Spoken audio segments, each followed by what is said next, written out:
ለዛሬ ጥቁር በቀል ክፍል 2ን ይዤላችሁ ቀርቤያለሁ። የሱፍ በጭንቅላቱ ላይ በደረሰው ድብደባ ራሱን ስቶ ከቆየ በኋላ ይነቃል። የመታው ሰውም ጥሎት ሄዷል፣ ፈርጥጧል። እዚያም ረምዚና ሙራድም የገደሉትን ሰው አስክሬን ያገኛል። የሱፍ በጣም ደንግጧል። ምን እየተካሄደ እንዳለም ሊረዳ አልቻለም። በዚህ መሃል ፖሊስ ይመጣና የሱፍ ለማምለጥ ይሞክራል። ረምዚና ሙራድ ወንጀላቸውን ከፈጸሙ በኋላ በፍጥነት ይሄዳሉ። ረምዚ ሙራድን አንዳች ነገር ብትናገር ወይም አጠራጣሪ ባህሪ ብታሳይ ያንን ሰው እንዳደረግነው አንተንም እናደርጋለን በማለት ያስፈራራል። ይህ ካልሆነ ግን እድሜያቸው እስር ቤት እንደሚበሰብስ ይነግረዋል። ሙራድም ወደ ቤቱ ገብቶ ጃኬቱን በፍጥነት አውልቆ በመኝታ ቤት ውስጥ ወዳለው የእሳት ምድጃ ውስጥም ይጨምራል። በጣም ተጨንቋል፣ ፈርቷል። እናቱ ወደ ክፍሉ ገብታ ልጄ የት ነበርክም? በጣም አስጨነቀኝ እኮ ትለዋለች። በምድጃ ውስጥም ያለውን ጃኬት ስታይ ለልጇ በጣም ትሰጋለች። ግን እማዬ አትፍሪ፣ ልጅሽ ሙራድ ወንጀለኛና የገንዘብ ተገዢ ሆኗል። ሙራድም ከእናቱ ጥያቄ ለማመለጥም ወደ ሽንት ቤትም ይገባል። በዚያው ቅጽበት ፖሊሶች በሩን ያንኳኳሉ። እናቱ በሩን ስትከፍትላቸው ስለ ዩሱፍም ይጠይቋታል። በነፍስ ግድያ ወንጀል እንደሚፈለግም ይነግሯታል። ምስኪን እናቱ በድንጋጤም ራሷን ስታም ትወድቃለች። የዩሱፍ ጓደኛ ካሚል ወደ እሱ ይሄዳል። ዩሱፍ በክንዱ ላይ በጥይት ተመቷል። በጣም ደንግጧል። ለካሚልም ወጥመድ ውስጥ ነው የገባሁት፣ እኔ ንጹህ ነኝ፣ ምንም አልገባኝም ይሏል። ይህ በእንዲህ እንዳለም የአስነዋሪ ሰው ምክርኩትም ከአዛን ጋርም ካደረገው ነገር በኋላ ስልክም እየተቀበለ ነው። እቅዳችን ተሳክቷል፣ ሰውየው ተገሏል፣ ወርቁና ገንዘቡ ለእኛ ሆናል፣ ወንጀሉን በአንድ ምስኪን ልጅ ላይም ተላኳል፣ ግን በሚያሳዝን ሁኔታ አምልጧል እያለ ይነግሯል። ዩሱፍ በጣም ደክሞታል፣ በህመም እየተሰቃየ ነው። ለካሚል የሚናገረው ብቸኛው ነገር ሀዛንን ማየት እፈልጋለሁ የሚል ነበር። ሀዛን የሆነውን ነገር ሁሉም ግራ አጋብቷት ወደ ቤቷ እየተመለሰች ሳለም ከዩሱፍ ቤት ፖሊስ ሲወጣ ታያለች። በፍጥነትም ወደዚያም ትሮጣለች። የዩሱፍ እናትም ሀዛንን ስታያትም ትጮህባታለች። ልጄ በዚህ መከራ ውስጥ የገባው በአንቺና በአንቺ ስግብግብነት ምክንያት ነው ብላ ከቤትም ታባራታለች። በዚህ ጊዜም ካሚል ለሀዛን ደውሎ ዩሱፍ እንደሚፈልጋት ይነግራታል። እሷም ወዲያውኑ ወደ ተባለችው ቦታም ትሄዳለች። ባየችው ጊዜ በጭንቀት ልትሞትም ትደርሳለች። መጀመሪያ ያሰበችም ቁስሉን አክማ እንዲነቃ ማድረግ ነበረም። አርዙም ወደ ሰርፕ ቢሮውም ትሄዳለች። ሰርፕም ሀዛንን ለማግኘት ቢሞክርም እንዳልቻለም ይነግራታል። አርዙ እንድትደውልላት ቢጠይቃትም እምቢ ትላለች። ደግሞ ምን ልታደርግ ነው? ትላንት ያታለልካት አይበቃም ትለዋለች። ሰርፕም ይህንን ሰማ ፊቱ በንዴት ይቀይራል። አንገቷን አንቆም ይዛታል። አንቺ ደግሞ እዚህ ጋር ቅዱስ ልትሆኝ ነው? አንቺ እኮ ከኔ በላይ በድለሻታል። አንቺ እርኩስ ያልኩሽን ስሚና ከፊቴ ዞር በይ፣ ሂጂና ጥቁር ቡና አፊልኝ ይላታል። ሀዛንም ዩሱፍንም ቁስል ታክማለች። ዩሱፍ ሲነቃ መጀመሪያ የጠየቀው ስለ ወንድሙ ሙራድ ነው። ሀዛንም ደህና ነው ብላ ታረጋግጧለች። ዩሱፍም ሀዛን መኝ እኔ ምንም አላደረግኩም ይላታል። እሷም አቅፋው ዩሱፍ እኔ ስለ አንተም እንዲህ አይነት ነገር በፍጹም አላምንም ትለዋለች።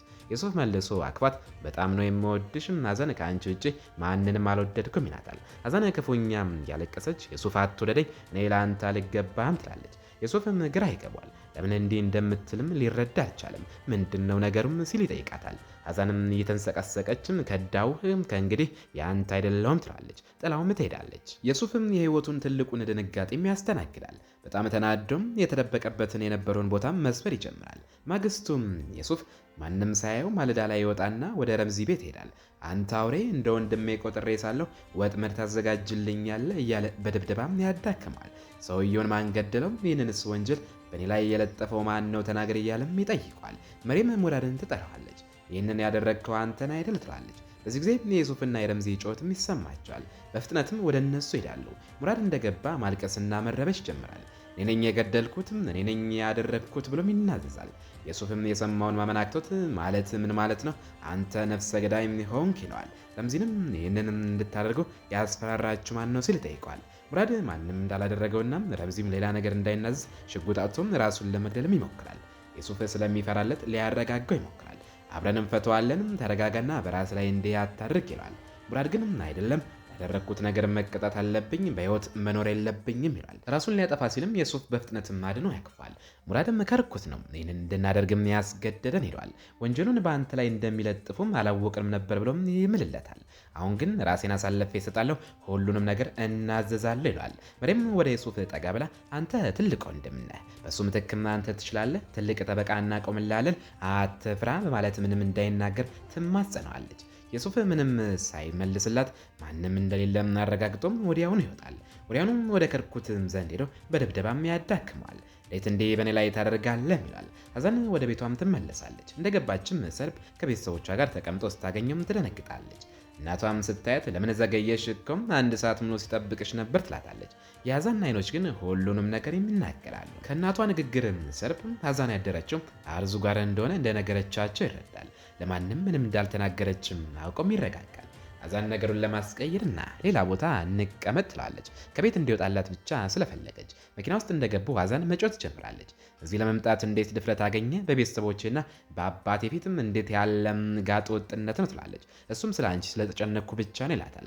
ሐዛን ግን እንዳየኸኝ ጨርሰ እርሳው፣ የትላንትናውን ምሽት መርሳው ብላው ወርዳ ትሄዳለች። የሱፍም ከከርኩትም በሽጉጥም እያስፈራራው ተናገረ።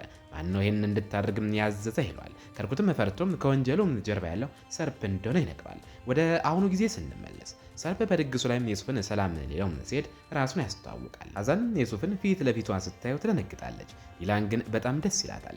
የሱፍም የሰርጋቸውን ድግስ በጣም የሚያምር እንደነበርና በኢንተርኔት ላይ እንዳየው ይነግራቸዋል። ከሚኒስትሩ ጋርም ቀጠሮ ስላለው ጥሏቸው ይሄዳል። አስተናጋጁም ወደ ረምዚ ጠጋ ብሎ በኪሱ ውስጥ ወረቀት ይጨምርለታል። ረምዚም ወረቀቱን ሲከፍተው ነገ ከሰዓት በ9 ሰዓት ድልድዩ ላይ እንገናኝ የሚል ጽሑፍ ያነባል።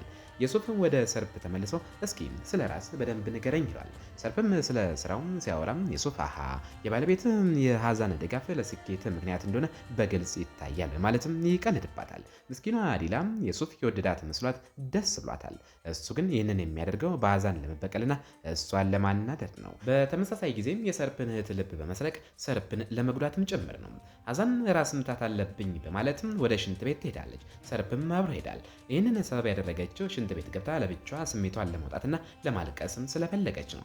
የሱፍን ወደ ዲላን ጠጋ ብለው እንዴት አምሪያለሽ፣ ቀይ ልብስ በጣም ተስማምቶሻል፣ ነገሩ በዚህኛው ጊዜ ለቦርሳሽ ተጠንቀቂ ይላታል። አብረውም መሳቅ ይጀምራሉ። ሰርፕ መጥቶም ከየሱፍና ከዲላን ጋር ይቆማል። ዲላን በህይወቱ ውስጥ ውድ ነገር እንደሆነችና ማንም በቀላሉ እንዲቀርባት እንደማይፈቅድም ይናገራል። የሱፍም እኔ በጣም ጨዋ ነኝ፣ ወደ ቤት የምገባው በበር ነው በማለትም በጨዋታ መልክም ይመልስለታል። እየሳቁም ይለያያሉ። በዚያን ጊዜም ሐዛን የሱፍ ወደ ሊፍትም ሲገባም ታየዋለች። ተከትላው በመግባትም እዚህ የመጣኸው በእኔ ምክንያት ነው አይደል ስትል ጠይቀዋለች። የሱፍም እኔ እኮ አንቺን በፊት ያላየሁሽም ብሎ ይመልስላታል። ሐዛን ትደነግጣለች። ነገር ግን መልስም ሳትሰጠውም ሊፍቱ ይከፈታል። ሰርፕም ፊት ለፊታቸው ያገኙታል። ሰርፕም እርስ በርስ በመተዋወቃቸው ይከርማል። ነገር ግን የሱፍ ነገሩን በፍጥነት በማስተካከል በአጋጣሚ ሊፍት ውስጥ መገናኘታችን ደስ የሚል አጋጣሚ ነው ብሎ ትቷቸው ይሄዳል። ሰርፕ በሐዛን ቀንቶም ይጮህባታል። ሐዛንም አሁን ዝም በል ያለነው በህዝብ ፊት ነው፣ ሰዓቱም መሽቷል ትላለች። የሱፍ ወደ ቤቱም ሲመለስ ፊቱ ላይም በከፍተኛ ሐዘንና ጭንቀት ይታያል። ካሚልም ወደ እሱም ይገባል። የሱፍም አብረውም ሲሆኑም ያየሁበት ቀን ደረሰ፣ ደግሞም በደስታና በጥሩ ዘር እንዲባረኩ መመረቅ አለብኝ፣ ግን ለመጀመሪያ ጊዜ ምርቃቴ ከልብ አይደለም ይላል። ካሚልም ጓደኛዬ ሆይ ንቃ፣ ከነሱ ራቅ፣ አምላክ አንዳች ነገርም ሳታደርግ መብትንም ያስከብርልሃል ይለዋል። የሱፍ ግን የማይታሰብ ነው፣ እኔ የቀመስኩትን መከራም እስኪቀምሱና እኔ የተሰማኝን ህመም እስኪሰማቸው ድረስ አላርፍም ይለዋል። እኔ አሁን ሌላ ሰው ሆኛለሁ፣ እንደ ድሮውም የዋህና ሞኝ አይደለሁም ይለዋል። ከሆነው ነገር በኋላም ሐዛን አንዲትም ቃል አልተናገረችም። ሰርፕ ግን ምን ሆነሻል እንዴ ዝምታምና በዛሽ ይላታል። በሷ በጣም ቀንቷል። ጥፋተኛዋ አንቺ ነሽ፣ ከማታውቂ ሰው ጋር ሊፍት ውስጥ መግባት አልነበረብሽም በማለትም ይወቅሳታል። ሐዛን በቁጣም ትጮህበታለች። መጨረሻው ዘመን በእኔ ላይ ትጠራጠራለህ ማለት ነው? ነገሩም እንዲህ ከሆነ አልተስማማውም፣ አንተም ከኔ ጋር ያለህን ወሰን አልፈሃል ትላለች። ሰርፕ ይጨነቃል። የእሷ መከፋትም ስለማይሆንለትም በሮማንቲክ ንግግር ድባቡን ለማስተካከልም ይሞክራል።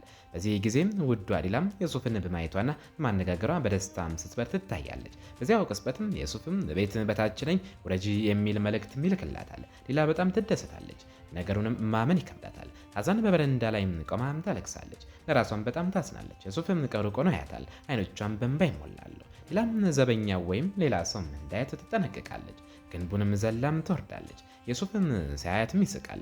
እንዴትም ያለ ዝላይ ነው ይህ እኮ የሌባ ነው ይላታል። እየሳቁም ቀንሽም እንዴት ነበር ብሎ ይጠይቃታል። እሷም ቀኑ ሙሉም ጥሩ ነበረ፣ መጨረሻው ግን የበለጠ አማረም ብላ ትስቃለች። የሱፍም እየሳቀ እንግዲያውስ ነይ ወደምወደውን ቦታ ልውሰድሽ ይላታል። መኪናውን እየነዳ ወደ አሳ ገበያም ይወስዳታል። ሌላ እየሳቀች ይህ ምንድን ነው? ስለ ተወዳጅ ቦታ ያለህ ግንዛቤ ሙሉ በሙሉም ስህተት ነው ትላለች። እዚያም የአሳ ጨረታም እያደረጉ ነው። እሷም በጨረታውን ሳትፋ እንድታሸንፍም ያደርጋታል። አሳውን ገዝተውም አብሮ ይሄዳሉ። ከቆይታ በኋላም በጣም መሽቷል፣ ስለ ወንድሜ ሰርፕ ስል መሄድ አለብኝ ትላለች። የሱፍም ያንን የገዛነውን አሳ ማን ሊበላው ነው? አብስለንም አብረን እራት እንበላለን ይላታል። ዲላም ትስማማለች። እሺ ግን 1 ሰዓት ብቻ ነው የምቆየው ትላለች። የሱፍም ወደ አንዲት ጀልባም ይወስዳታል። እዚያም ተቀምጠው እራት ይበላሉ። እሷም በጨዋታም ተመስጣ ሰዓቱን ትረሳዋለች። ሰርፕ ከእንቅልፉም ነቅቶም ውሃ ለመጠጣትና አንዳች ነገር ለመብላት ስለሚወጣም አምላክ ይርዳቸው። ይህ ሌሊትም ረሃብ የታወቀ ነው። ሰራተኛዋ ሰርፕን ስታየው በፍጥነትም ለሊላም ትደውላለች። ነገር ግን ሊላ ልብ ስላለለችም ስልኩን አታነሳውም። ሰርፕም ወደ ሊላ ክፍል ሊገባ ሲል አዛም በፍጥነትም ከክፍሉ ስትወጣም ያገኛታል። ምንም ድምፅ አታሰማ ትለዋለች። ሰርፕ ምን ሆና ነው ሲል ይጠይቃል። ሊላም ተዋትም አትጥራትም፣ ሆዷን በጣም አሟት ስለነበረ አሁን ተኝታለች ትለዋለች። ሊላም ክፍሏ ውስጥ ባትኖርም ሀዛን ዋሽታም ታተርፋታለች። ሰርፕ ገብቶም እህቱን ለማየት ቢሞክርም ሀዛን ግን ሀሳቡን ታስጥለዋለች። ተኝታለች እያልኩ እኮ ነው፣ አንቲባዮቲክም ሰጥቻታለሁ፣ አትጨነቅ ትለዋለች። ትታውም ወደ ክፍሏም ትሄዳለች። ሰራተኛዋ በሀዛን ድርጊትም ትረጋጋለች። ከድንጋጤዋ የተነሳም ረጅም ትንፋሽ ትተነፍሳለች። ማግስቱ ሊላም ከእንቅልፏም ትነቃለች። የሱፍም በጥሩ ንግግሮችም ይቀርባታል። እሷም ማድነቅ ይጀምራል። ሊላም በሱም ትረካለች፣ ትተማመንበታለች፣ ታቅፈዋለች። ንግግሩም ከልቡ ቢሆን ደስ ይል ነበረም፣ ግን ምን ያደርጋል ለበቀል ነው። በመጨረሻም ሊላ ወደ ቤትም ተመለሰች። ሰራተኛዋም አይታ በአንቺ ምክንያት እኔ መባረሬ ነበር ትላለች። በዚህ ጊዜም ሰርፕም ሳያንኳኳ ወደ ክፍሏ ይገባል። ሊላንም የት ነበር ብሎ ይጠይቃታል። ሊላም ትንሽ ስፖርት እየሰራው ነበር በማለትም ትቀልድበታለች። ና አብረኸኝ ሩጥም ሆደ በጣም ትልቅ ሆኗልም ትለዋለች። ሰርፕም እየሳቅም እሺ እህቴ ንግግርሽ የበለጠም አስራበኝ ነይ ቁርስ እንብላ ይላታል። ሀዛን በሽንት ቤት ውስጥ ሆና በጣም ያዘነች ትመስላለች። ሰርፕ በሩን እያንኳኳ የጠበቅኩሽ ነው ነይ ይላታል። እሷም የእርግዝና ምርመራ አድርጋ ነበረ። ውጤቱም ምንም እንደሌለም ያሳያል። በእውነት ነገሩን በጣም ናፍቃው ስለነበረም ተስፋ በመቁረጥ ምርመራውን ኮሞዲኖ ላይ ማስቀምጠው ትወጣለች። ሰርፕ ምርመራውን አይቶም አምላክ ገና እንዳልፈቀደም ይረዳል። አጠገቧ ተቀምጦም ምን ሆነሽ ፍቅሬ፣ ዶክተሯ በዚህ ጉዳይ ላይ አትጨነቂም፣ ራሱ ይመጣል አላለችሽም? ደግሞ በጣም ጎበዝ ዶክተር ማውቃለሁ፣ ወደ እሷ እወስድሻለሁ፣ ተረጋጊና ልብስሽን ለብሰሽ ለቁርስ ነይ ይላታል። የሚገርመው ግን ቤት ከሚያጸዱ ሴቶች አንዷ ሀዛን ከወጣች በኋላ ሽንት ቤቱን ለማጽዳት ስትገባ እርግዝና ምርመራውን ታገኘዋለች። በምርመራው ላይ ግን ሁለት መስመር ይታያል። ወዲያውኑ ፎቶ አንስታ ለሰርፕ እናት ታሳያታለች። ይህ ማለትም ሀዛን ነፍሰ ጡር ናት ማለት ነው። ነገር ግን ለሁሉም ሰው ደብቀው ነበር። አሁን ግን ነገሩ ሊታወቅባት። በዚህ ጊዜም ለሊላም ቅርብ የሆነችው ሰራተኛ ወደ ክፍሏ ገብታ ነገሩ ልታውቂብን ነው፣ ልታሳብጅን ነው ትላታለች። የጽሁፍም ስጦታም ልኮላት ነበረ። በላዩ ላይም አገኝሻለሁ የሚል ጽሁፍም አፍሮበታል። ሊላም በዚህ በጣም ደስ ይላታል። ሀዛን ግን ከእሷ በተቃራኒ በጣም አዝናለች። ቁርስ ለመብላትም ይወርዳሉ። የሰርፕም አጎት አብሯቸውም ቁርስ ይበላል። እነሱ ደግሞ እርስ በርስ አይዋደዱ። በምግብ ሰዓትም ስለ የሱፍ ወሬ ይነሳል። ሀዛን ትጨነቃለች። ከጭንቀቷ የተነሳ የያዘችውን ብርጭቆ በጣም ስትጨምቀው ይሰበራል። እጇንም ይለበልባታል። በፍጥነትም ወደ ሽንት ቤት ትሮጣለች። ሊላም በእሷ ተጨንቃ ትከተላታለች። ሀዛንም የሊላን ርኅራኄ ስታይም ታቅፋታለች። ሰርፕም ስለ እሷ ለመጠየቅ ይሄዳል። ነገር ግን የደም ፍርሃትም ፎቢያ ስላለበት መግባት አይችልም። ነገሩ ሰላም መሆኑን ካረጋገጠ በኋላ ብቻ ገብቶም ቅባት ይቀባታል። ሀዛን ምን ማድረግ እንዳለባት ግራ ገብቷታል። ሰርፕ በጣም ይወዳታል። እሷ ግን ልቧ ያለው የሱፍ ጋር ነው። ስለሱ እንጂ ስለሌላ ሰውም አታስብም። ማንም ሰው እንዲበደልም ደግሞ አትፈልግም። ደግሞም በሆዷ ውስጥም ስላለው ጽንስም እስካሁን ማንም የሚያውቀው ነገር የለም። የሱፍም ከካሚል ጋር በመኪና ውስጥ ሆነው ወደ ሰፈር ይሄዳል። እናቱንና እህቱን መንገድ ላይ ሳይም ያለቅሳል። ምክንያቱም በጣም ናፍቀውታል። ነገር ግን እዚያ አካባቢ መገኘቱ ለህይወቱ አደገኛ ስለሆነ ወደ እነሱ መጠጋት አይችልም። ከቤተሰቦቹ እንዲርቅም ያደረጉትን ከርኩትንና ሰርፕን በጣም ይጠላቸዋል። ከሚልም ረምዚም ከከርኩት ጋር ሆኖ ወርቅ ሲያዘዋውር የሚያሳይ ፎቶም ለዩሱፍ ያሳየዋል። ዩሱፍም በሱ ላይ ማስረጃ መያዙና ረምዚን ሊያስፈራረው እንደማይችል በማወቁ በጣም ደስ ይለዋል። ረምዚ በወረቀቱ ላይ በተጻፈለት መሰረት በ9 ሰዓት ድልድዩ ስርም ይጠብቃል። የሚፈልገው ሰው ማን እንደሆነ ለማየት በጉጉት ይጠብቃል። ዩሱፍም ከመኪናው ሲወርድ ረምዚም ሲያዩ በጣም ይደነግጣል፣ ይፈራል። በአንድ ጊዜ ብዙ ስሜቶችም ይፈራረቁበታል። ረምዚ ካሚልንም ካሚል ሆይ ወጥመድ አዘጋጅታችሁብኝ ነው ይላል። ካሚልም ልጄ ሆይ ሞኝ ነህ እንዴ? እኛ አግተናል እንዴ? የመጣኸው እኮ በገዛ ፍቃድ ነው ብሎም ይመልስለታል። ረምዚ ሽጉጡን ሊያወጣ ሲልም ዩሱፍ አንተ ያክስት ልጅ ደግሞ እኔን በጥይት ልትመታኝ ትፈልጋለህ ይለዋል። እናውም ሰውየውም አልናፈኩም እንዴ ማለትም ይጠይቋል። ረምዚም ዩሱፍ ፊት ለፊቱ መቆሙን ሊያምን አልቻለም። ምክንያቱም ዩሱፍም የታሰረ ወይም የሆነ ነገር ሆኖ ከዚህ ዓለም የተለየ መስሎት ነበርም። ዩሱፍም አየህ አይደል ከእናንተ ቆሻሻ ስራም ትንሽ ልራቅ ብዬ ነው ይለዋል። ረምዚም ዩሱፍ እመነኝ፣ እኔ ምንም አላደረኩም፣ ወጥመድ እንደተዘጋጀም አላውቅም ነበረም፣ እኔ ወንድምን እንድትረዳው ብዬ አድራሻውን ሰጠው እንጂ ይላል። ዩሱፍም አንገቱን ባይል አንቆ ይዘውና ሰርፕንም እየሰረክ ወርቅ እንደምታዘዋውር ሲያውቅ ምን የሚያደርግም ይመስላል አስበዋል ይለዋል። ረምዚ በመኝነት እንዴ እዚህ እንደመጣ ያንን አድራሻ ወረቀት የላክልኝ አንተ ነህ ብሎ ይጠይቋል። ካሚል በሚያስቅ ሁኔታ እንዴ ይሄ ሰውዬ ጭንቅላት እንዴ የጠፋው በሞኝነት ነው እያደግ ስትሄድ ጭንቅላት የበለጠ እየጠፋ መሆኑንም እያሳየ ነው ይላል። በዚያን ጊዜ ሰርፕ ላይ ሱፍ ይደውላል። የሱም ለረምዚ ጌታም እየደወለ ነው ልመልስለትና ራስም ሰላም ትለዋለህ ይለዋል። ረምዚም አይሆንም የሱፍ እባክህን ስለፈጣሪም እንዲህ አታደርግ ብሎ ይማጸነዋል። የሱፍም እሺ አክስቴ ልጅ እንግዲያውስ መስመር ላይ ሆንና የምናገረውን ሁሉም ስማ፣ ደግሞም ቆሻሻ ስራን ደጋግሜ እንደማጋለጥም እወቅ ይለዋል። የሱፍም ሰርፕን ለማስፈራራትና አንድ ነገር የሚናገር መስሎ እንዲታይ ከረምዚ ፈቀቅ ብሎ ስልኩን ያነሳል። ሰርፕ ግን የሱፍን መገናኘትም የፈለገው በሌላ ጉዳይ ነበረም። የሱፍም ከ20 ደቂቃ በኋላ እመጣለሁ ብሎ በመኪናው ይሄዳል። ረምዚ መኪናውን እየነዳ ቢሆንም በጣም ደንግጧል። ምክንያቱም መጋለጡን አውቋል። ሰውነቱ ሁሉም ይንቀጠቀጣል። መኪናውን መንዳት አልቻለም። ከጭንቀቱ ብዛት አንዳች ነገር እንዳይሆንበትም መኪናውን ያቆማል። የሱፍን ንግግር እያሰበ በጣም ይፈራል። እዚህ ጋርም የሱፍ ከሰርፕ ጋር ተገናኝቶ ስለ ስራና ስለሚኖራቸው አጋርነት ያወራሉ። ሰርፕ ግን አሁንም ቢሆን በሙሉ አልተመቸም። ገንዘብ ይባክናል የሚል ፍርሃት አለበት። በዚህ መሀልም ለሰርፕ ስልክ ይደወልለታል። ወርቁ እንደተሰረቀም ይነግሩታል። ሰርፕ ደንግጦም ይናዳል። እንዴት እንዲህ ሊሆን ቻለም? አሁኑኑ እየመጣው ነው ብሎ የሱፍን ጥሎት ይሄዳል። ወርቁንም የሰረቀው ግን ራሱም የሱፍ ነበርም። ሰርፕም ረምዚ ጋር ደርሶም ወርቁም ካልተመለሰ ገላለሁ ብሎም ያስፈራረዋል። በዚህ ጊዜ ዲላም ከጓደኛዋ ጋር ሆና የሱፍ መልእክትም ይደርሳታል። ለያት እንደሚፈልግም ይነግራታል። ዲላ በጣም ደስ ይላታል። ነገር ግን ዛሬም አጎቴ እኛ ጋር ግብዣ ስላለ ነገ እንገናኛለን ትለዋለች። የሀዛን እናትም ሰርፕ ቤተ መንግስትም ገብታ ለዲላም የቡና ምርመራም ታደርግላታለች።